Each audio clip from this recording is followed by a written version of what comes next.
আফগানিস্তানের কাছে হেরেই বিশ্বকাপ থেকে বিদায় নিয়েছে বাংলাদেশ।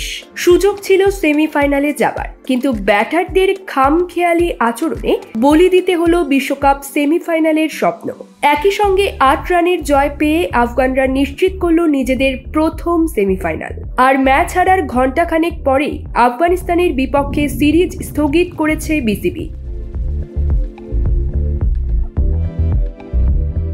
বাংলাদেশ ক্রিকেট বোর্ডের অনুরোধে বিশ্বকাপ পরবর্তী আফগানিস্তান সিরিজটি স্থগিত করা হয়েছে। পরবর্তীতে সুবিধাজনক সময়ে এই সিরিজ আয়োজনের কথাও উল্লেখ করেছে বিসিবি।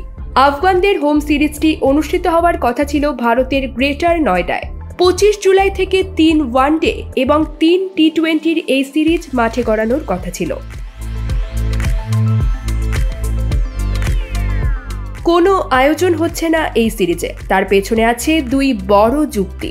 বিশ্বকাপের পর বেশ কিছু ফ্র্যাঞ্চাইজি লিগ মাঠে গড়াবে। Lanka premier league, major league cricket, global টি-20, কানাডার মতো এসব আসরে দেখা যাবে টাইগার ক্রিকেটারদের অনেককেই।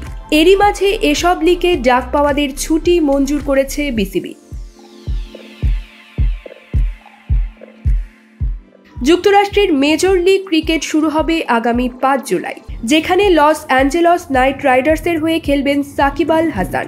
1 জুলাই শুরু হবে শ্রীলঙ্কার লঙ্কা প্রিমিয়ার লিগ, সেখানে মুস্তাফিজুর রহমান ডাম্বুলা সিক্সার্সের হয়ে ও তাসকিন আহমেদ কলম্বো স্ট্রাইকার্সের হয়ে খেলবেন। 25 জুলাই শুরু হবে কানাডার গ্লোবাল টি-20 লিগ। এতে বাংলা টাইগার্স মিসিসিগার হয়ে সাকিব আল হাসান ও শরীফুল ইসলাম, টরন্টো ন্যাশনালসের হয়ে রিশাদ হোসেন ও মন্ট্রিয়াল টাইগার্সের হয়ে মোহাম্মদ সাইফুদ্দিন অংশ নেবেন। এছাড়া আফগান বোর্ডের সাথে 3 মাস আগে যোগাযোগ করে ভেন্যুর ব্যাপারে চূড়ান্ত সিদ্ধান্ত জানতে চেয়েছিল বিসিবি। সেই সিদ্ধান্ত জানাতে অনেকটা সময় নিয়ে ফেলে আফগান ক্রিকেট বোর্ড। এতেই বিসিবি এই সিরিজ নিয়ে আগ্রহ হারিয়ে ফেলে।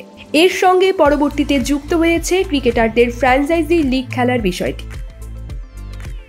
Sports desk, channel 16।